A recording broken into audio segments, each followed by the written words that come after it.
భిన్నంగా ఆలోచించు కార్యక్రమంలోకి స్వాగతం సుస్వాగతం. కొత్త కోట్స్తో ప్రతివారం భిన్నంగా ఆలోచించు కార్యక్రమం జరుగుతుంది. ఈరోజు కొన్ని కోట్స్ని వివరించడానికి ప్రకృతి మహేష్ గారు మనతో ఉన్నారు. ముఖ్యంగా మాతృదేవోభవ, పితృదేవోభవ, ఆచార్యదేవోభవ అన్నారు. గురువు పాత్ర జీవితంలో చాలా ఇంపార్టెంట్ పాత్ర. గురువుకు సంబంధించి ఉమామహేష్ గారు చాలా కోట్స్ రాయడం జరిగింది. ఈరోజు గురువు పైన ప్రకృతి ఉమామహేష్ గారు రాసిన కోట్స్పై ఈరోజు విశ్లేషిద్దాం. ఆయన రాసిన కోట్స్ని ఈరోజు సవివరంగా అడిగి తెలుసుకుందాం. నమస్తే సార్. నమస్కారం. నమస్కారం. ముందుగా గురువు మనకు తెలిసిందే చెప్పినా అందులో శక్తి, లోతు, అది వినడం వల్ల వచ్చే ప్రభావం మాటల్లో చెప్పలేం.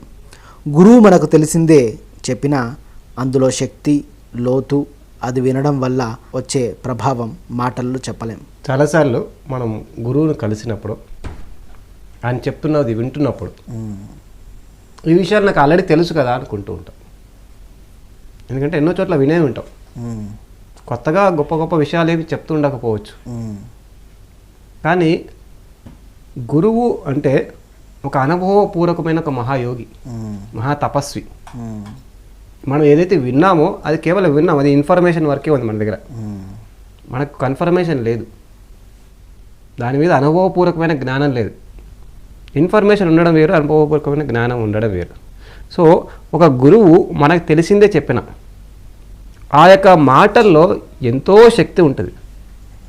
అది తెలిసినప్పటికీ కూడా వినడం వల్ల మన లోపల మనముగా ఎంతగో ప్రభావితమై ఆ విషయాన్ని మనం సాధన చేసే విధంగా, సులభంగా మనం ముందు కదిలే విధంగా మనకు ఒక ప్రోద్బలం అనేది ఏర్పడుతుంది, ఒక శక్తి అనేది రావడం జరుగుతుంది.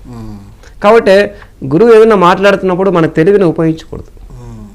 నాకు తెలుసు, నాకు తెలియదు, ఏమి తెలుసు ఏమి తెలియదో సంబంధం లేదు. ఆయన చెప్పాడా వినాలి, ఏది చెప్పాడా వినాలి. గురువు అంటేనే మహాజ్ఞాని, అది కూడా ఒక ప్రాక్టికల్ వ్యక్తి, ఎంతో శక్తివంతమైన వ్యక్తి. ఆ శక్తి యొక్క అవసరము, వాటి యొక్క ప్రభావం మనకు చాలా ఉంటుంది. అందుకే ఎప్పుడు వినడం నేర్చుకోవాలి. ఏం చెప్పారని కాదు, వినాలి. గురువు అంటేనే వినడం నేర్చుకోవాలి. Okay, right sir. ఇక నెక్స్ట్ కోట్లోకి వెళ్దాం. గురువు ముందు నీ జ్ఞాన ప్రదర్శన చేస్తున్నావంటే సాధన ఇంకా సంపూర్తిగా మొదలు కాలేదన్నమాట. గురువు ముందు నీ జ్ఞాన ప్రదర్శన చేస్తున్నావంటే సాధన ఇంకా సంపూర్తిగా మొదలు కాలేదన్నమాట. తెలియకుండా గురువు మనల్ని అలో చేస్తూ ఉంటారు. అంటే ఎన్నోసార్లు మనల్ని గురువు అలో చేస్తూ ఉంటారు, మాట్లాడండి అని ఎంకరేజ్ చేస్తారు. ఆయన ఎంకరేజ్ చేయడం అనేది ఆయన మహా యొక్క గొప్ప లక్షణం. ప్రతి గురువు ప్రతి శిష్యుడిని ఎంకరేజ్ చేస్తాడు. కానీ మనం మన యొక్క జ్ఞాన ప్రదర్శన చూపించకూడదు. అంటే చాలా తెలివినంత ప్రదర్శించి, చాలా గొప్పగా మాట్లాడేసి, చాలా అంటే ఆయనతో గొప్ప మార్కులు కొట్టేయాలని, అంటే నానా రకాలమైన గొప్ప గొప్ప పదాలన్నీ వాడేసి, అంటే కవిత్వంతో సంబంధించినవన్నీ. ఇక్కడ గురువు, జ్ఞానము, ధ్యానము, సాధన. గురువు అంటే ధ్యానము, జ్ఞానము, సాధన. సో గురువు దగ్గర మనం ఏది నిరూపించుకునేది లేదు.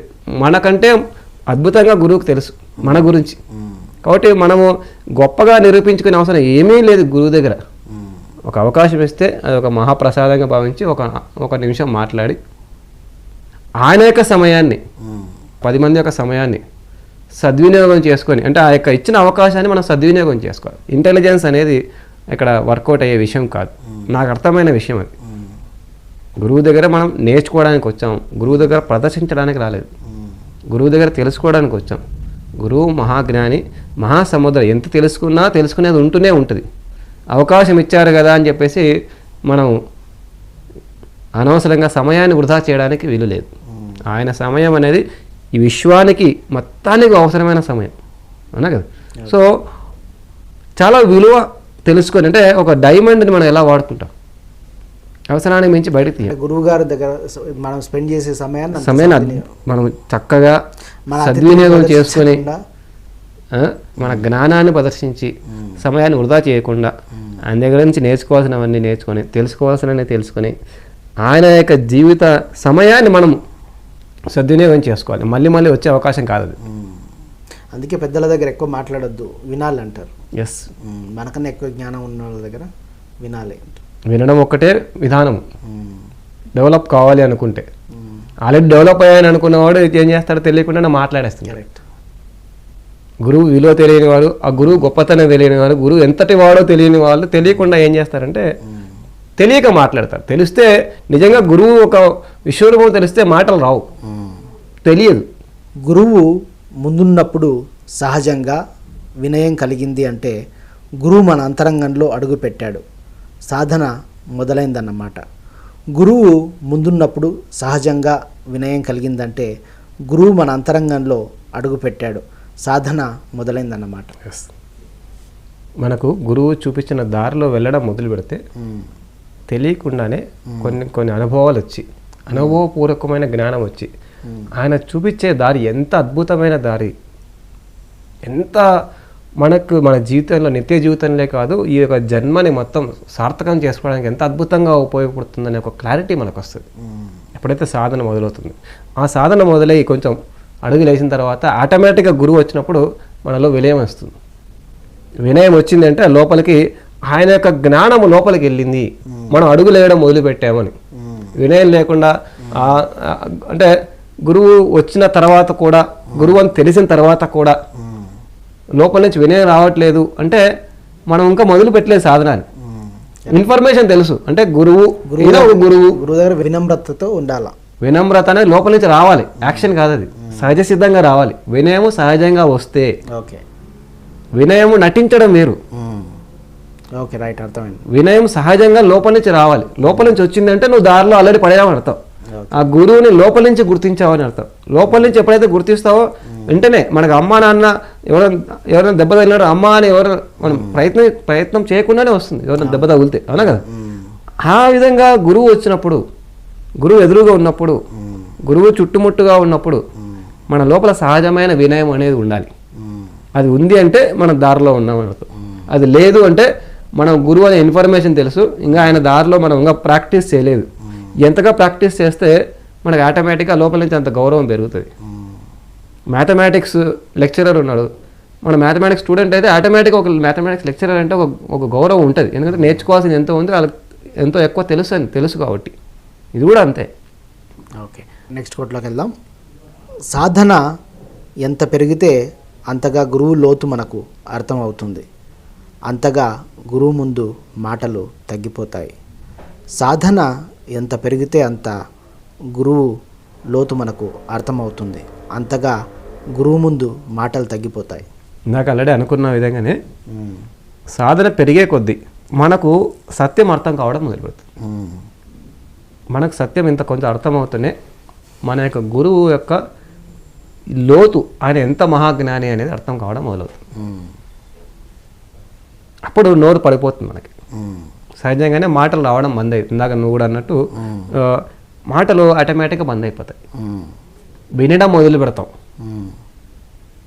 ప్రాక్టీస్ చేయడం మొదలు పెడతాం, సహజమైన గౌరవం రావడం మొదలవుతుంది. సాధన ఎంత ఎక్కువగా చేస్తే, సాధన తక్కువగా చేస్తే ఇవన్నీ అర్థం కావు. గురువు అంటే ఆయన మనల్ని ఒక మార్గంలో నడిపించేవారు.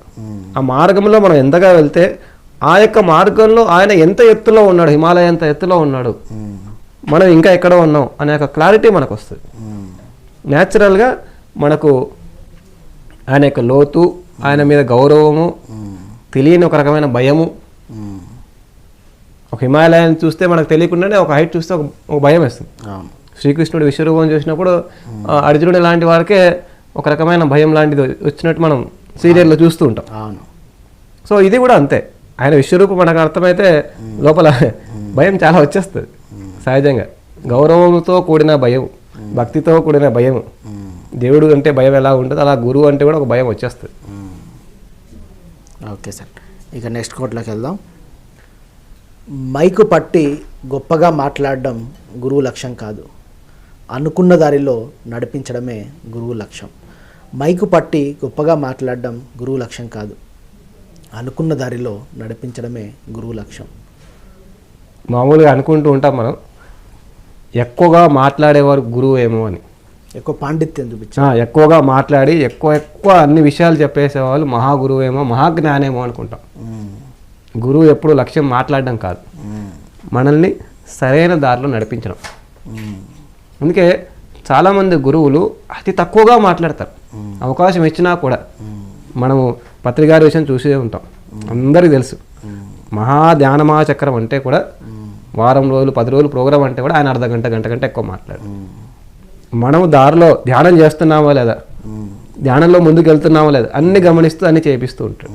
అంటే మనం మార్గంలో నడవడం ఆయనకు ముఖ్యం, ఆయన మాట్లాడడం కాదు, ఆయన జ్ఞాన ప్రదర్శన చేయడం ముఖ్యం కాదు. ఆయనకి ఎంత తెలుసు అనేది కూడా ముఖ్యమే కాదని మనకి ఎంత చెప్పాడు అనేది కూడా ముఖ్యం. మనల్ని ఏదో ఒక విధంగా మనల్ని సరైన దారిలో పెట్టి సరైన మార్గంలో నడిపించి మన ఆత్మ పురోగతికి ఆయన తప్పిస్తూ ఉంటారు. సో మాటలకి మైక్లో స్పీచ్లకి అంటే లెంతీ స్పీచెస్ అంటాం కదా, లెంతీ స్పీచెస్కి గురువుకి సంబంధం లేదు. గొప్ప విషయమే, అంటే ఎక్కువసేపు మాట్లాడడం గొప్ప విషయం అయి ఉండొచ్చు కాక, కానీ అలా మాట్లాడిన వాళ్ళంతా గురువు కాదు, మాట్లాడకపోతే గురువు కాదని కాదు. గురువుకి మాటలకి సంబంధం లేదు, గురువుకి దారికి, గురువుకు సాధనకి, మనల్ని సరైన మార్గంలో నడిపించడానికి సంబంధం. కాబట్టి ఈ కన్ఫ్యూజన్ మనం తీసేసారు. గురువు గ్రేట్ స్పీకర్ కానక్కర్లా, గురువు గ్రేట్ స్పీకర్ కానక్కర్లేదు. మాట్లాడచ్చు, అవసరమైతే మాట్లాడతాడు, మాట్లాడలేడని కాదు, అవసరమైతే మాట్లాడతాడేమో, కానీ మాట్లాడితే గురువు, మాట్లాడకపోతే గురువు కాదు. అదే గొప్ప ఉపన్యాసాలు ఉపన్యాసకుడు కాదు గురువు. ఉపన్యాసకులందరూ గురువులు కాదు.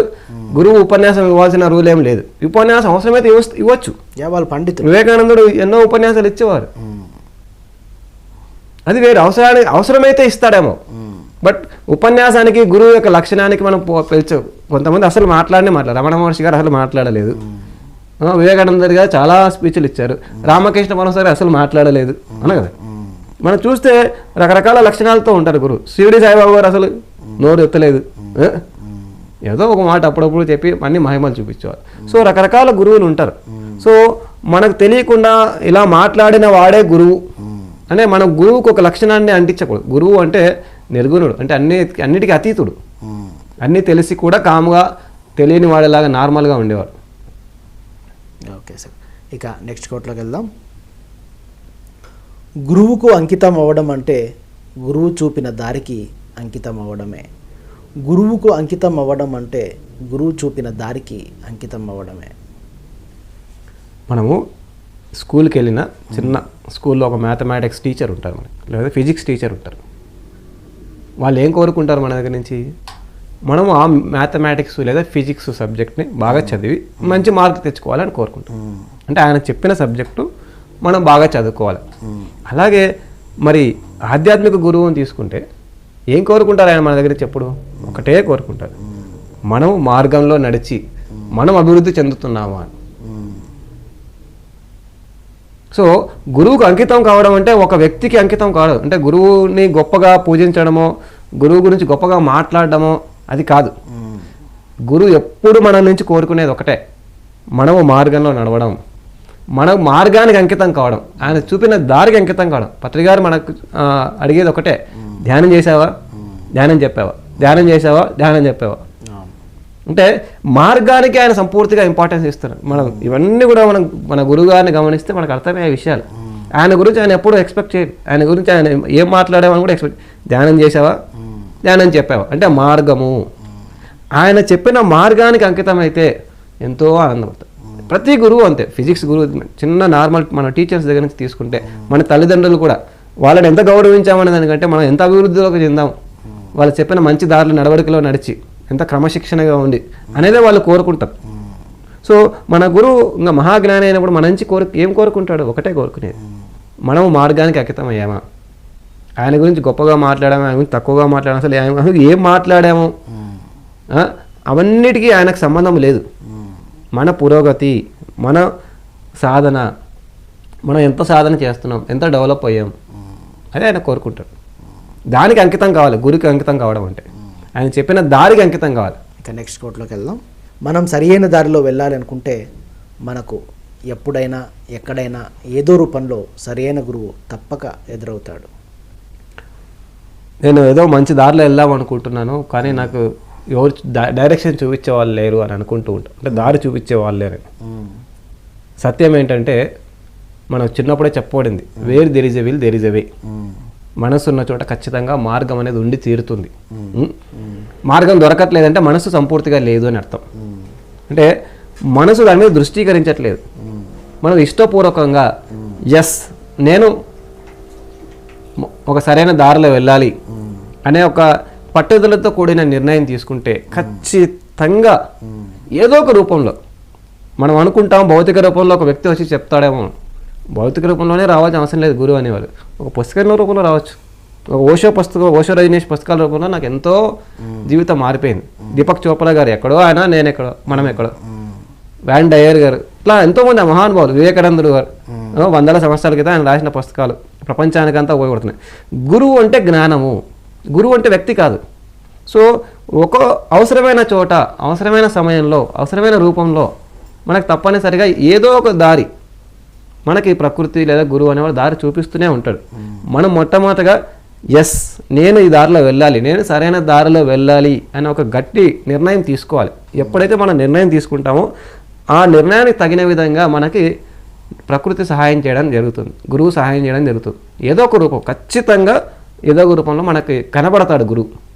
ఓకే, అది వ్యక్తి రూపం అనేది మనం వదిలేసేయాలి. వ్యక్తి కాదు గురువు అంటే. గురువు అంటే జ్ఞానము. పత్రి గారి జ్ఞానము, వివేకానందుడి జ్ఞానము, బుద్ధుడి జ్ఞానము. బుద్ధుడు ఇప్పుడు ఎక్కడున్నారో తెలియదు మనకి, కానీ ఆయన జ్ఞానం మనకు ఉపయోగపడుతుంది కదా. సో ఆ రూపకంగా మనకు బుద్ధుడు ఏదో ఒక విధంగా మనకు మెసేజ్ పంపిస్తాడు. రూపాలు మారచ్చు. ఓకే, అది గురువు అంటే సాధువు కాదు, 4 మంచి మాటలు చెప్పి నిన్ను ఆనందపరచడానికి, 4 దెబ్బలు వేసి అయినా నిన్ను సరైన దారిలో పెట్టేవాడే గురువు.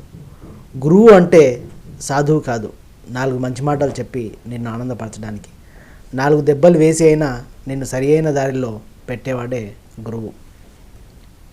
మామూలుగా మనం గురువులు అంటేనే సాధుతత్వం ఎక్స్పెక్ట్ చేస్తుంటాం. అంటే దయ, జాలి, కరుణ, అవును, అంటే శాంతంగా ఉండాలి గురువు అంటే అని అనుకుంటూ ఉంటాం. యాక్చువల్గా గురువు అంటే అది కాదు. సాధువులు కూడా గురువులు అయి ఉండొచ్చు కాదు, కానీ గురువు అనేవారు ఏం చేస్తారంటే నిర్మోహమాటంగా ఉంటారు. ఎట్లయినా సరే మనల్ని సరైన దారిలో ఉంచాలి అనుకుంటారు. మనం చిన్నప్పుడే మనం గమనిస్తే, ఇప్పుడు కార్పొరేట్ స్కూల్స్ వచ్చి విషయం మారింది, కానీ మన చిన్నప్పుడు టీచర్స్ అవసరమైతే బెత్తం పెట్టి కొట్టేవాళ్ళు. మనం పాట నేర్చుకోవాలి, ఎందుకంటే మన మనసు ఎక్కడికెక్కడికో పోతుంటుంది, మనకు తెలియదు అది తప్పు ఇది ఒప్పు అని తెలియదు. వారికి తెలుసు కాబట్టి తన్నైనా సరే నేర్పించేవారు. ఒక చిన్న ఏబిసిడీలు నేర్పించే, అక్షరాలు ఓనమాలు నేర్పించే గురువుకే, ఒక టీచర్కే అంతా ఉంటే ఎలాగైనా సరైన దారిలో పెట్టాలని, మరి మనల్ని ఆత్మజ్ఞాన పరంగా, మన జీవితం పరంగా, జన్మ జన్మలకు మనల్ని ఒక సరైన దారిలో పెట్టాలనుకున్న మన గురువుకి ఎలా ఉంటుంది? సో అలాంటి ఆత్మపరమైన గురువు ఎప్పుడు కూడా నిర్మోహమాటంగా ఉంటారు. అంటే అవసరమైతే తిట్టైనా సరే, అవసరమైతే కొట్టైనా సరే సరైన దారిలో ఉంచి తీరతారు.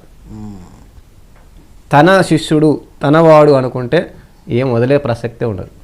అందుకే మనం చాలామంది పూర్వకాలంలో గురువులను కూడా చూస్తే చాలా రకాలుగా ఉంచేవారు. అంటే ప్రశాంతంగా ఉండడం, శాంతంగా ఉండడం అనేది సాధుతత్వం. మనం అలాంటి ఎక్స్పెక్టేషన్స్ పెట్టుకోకూడదు. మనం మారాలి అనుకుంటే నిజంగా ఒకే గురువును దర్శించి రావాలి, ఇంకంతవరతో మనకు అయిపోయింది పని అనుకుంటే అది వేరే.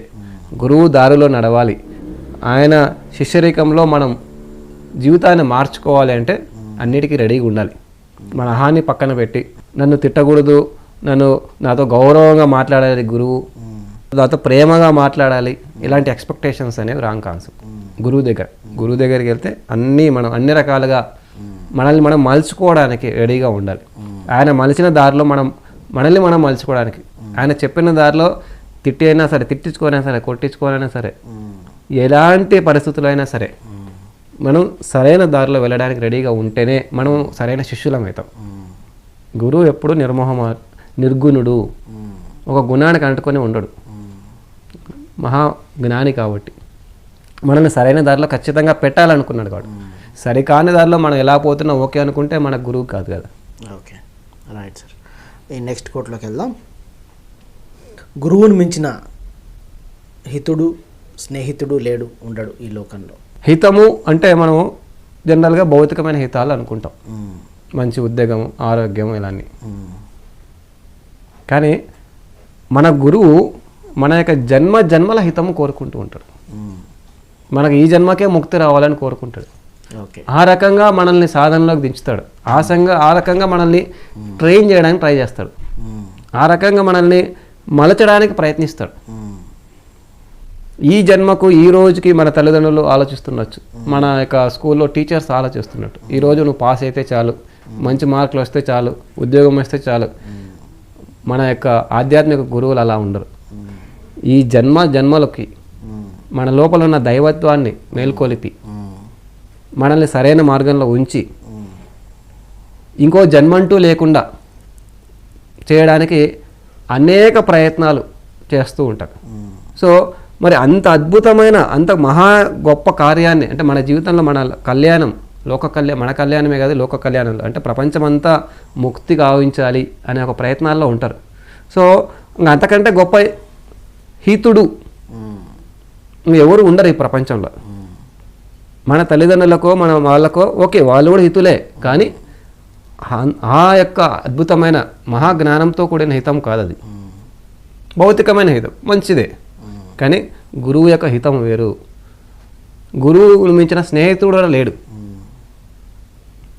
హితము కోరుకునేవాడు స్నేహితుడు అనగా మనం అనుకుంటాం. స్నేహితుడు అనే పదంలో హితము కోరుకునేవాడు స్నేహితుడు అనే ఉంది.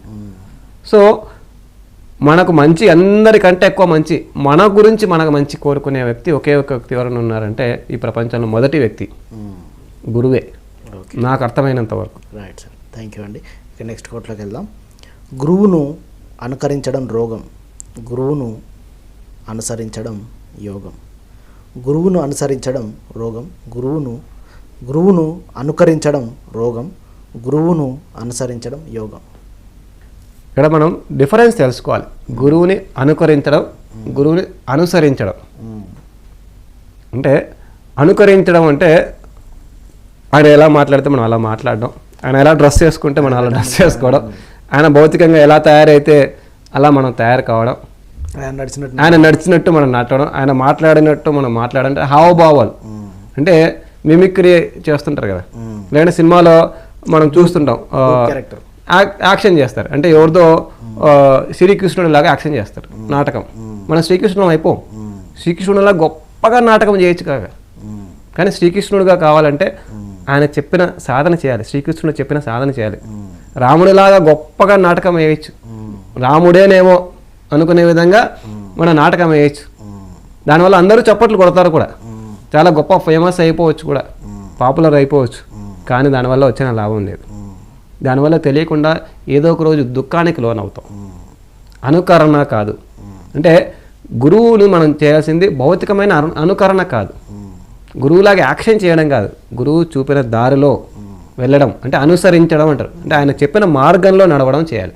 అప్పుడు లోపల నుంచి మనము గురువులాగా తయారవుతాం, గురువు అంతటి వాడిగా తయారవుతాం. ఆయన చెప్పిన సాధన చేయగా ఈరోజే వెంటనే ఫలితం వచ్చేస్తుందని చెప్పేసి మనం ఆయనలాగా అన్ని షోకులు చేసుకుంటే అది తెలియని ఒక రకమైన అహము. అంటే అది జ్ఞానపూరితమైన కార్యం కాదు, వాట్ ఎవర్ ఇట్ ఈస్. కాబట్టి జాగ్రత్త వహించాలి, మనం అవేర్గా ఉండాలి. తెలియకుండానే వస్తుంది అది. మన ఒరిజినాలిటీ కోల్పోకుండా ఉండాలంటారు, మన న్యాచురాలిటీ కోల్పోకుండా. ప్రతి ఒక్కరూ యూనిక్కే. ఎవరేమో గురువులాగా యాక్షన్ చేసే అవసరం లేదు. గురువు చెప్పిన దారిలో నడవడం ముఖ్యం. ఆయన కోరుకునేది కూడా అదే. ఆయన లాగా తయారు కావడం అని మనల్ని ఎప్పుడు కోరుకోలేదు. ఆయన చెప్పిన దారిలో నడవమని కోరుకుంటున్నాడు గురువు. సో అనుకరించడం అనేది చేస్తే ఏమవుతుందో తెలియకుండా కొద్ది రోజుల తర్వాత మనకు చప్పట్లన్నీ వస్తాయి, అందరు గొప్పవాడు అంటారు మనల్ని. కానీ మన లోపల అంతర్గతమైన డెవలప్మెంట్ అనేది లేకపోవడంలో ఏదో ఒక రోజు కింద పడతాం, పప్పులో కాలేసినట్టు కింద పడిపోతాం. అప్పుడు బాధపడాల్సి వస్తుంది.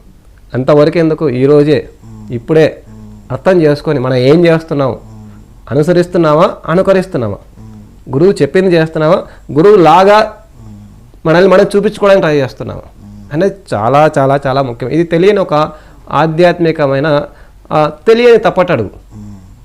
మనం జాగ్రత్త వహించాల్సిన అవసరం ఎంతైనా ఉంది ఇక్కడ. అంటే నాకు అనిపించి రాశాను quotation. Right sir, thank you very much sir. ఇప్పటిదాకా ప్రకృతి ఉమామహేష్ గారు గురువుపై రాసిన కోట్స్ అన్ని ఇప్పటిదాకా చదవడం జరిగింది. ఉమామహేష్ గారు గురువులపై ఇంత చక్కగా కోట్స్ రాసి మనకు వాటి గురించి ఎక్స్ప్లెనేషన్ ఇచ్చినందుకు పిఎంసి స్టూడియోస్ తరపున ఉమామహేష్ గారికి కృతజ్ఞతలు తెలుపుతున్నాను. Thank you very much sir. Thank you నౌకార్. అండ్ మహా ధన్యవాదాలు, శతకోటి ధన్యవాదాలు, పాదాభివందనాలు మన గురువు గారైన పత్రి గారికి ఈ అవకాశం ఇచ్చినందుకు, మరి పిఎంసి మేనేజ్మెంట్కి కూడా థ్యాంక్ యూ వెరీ మచ్.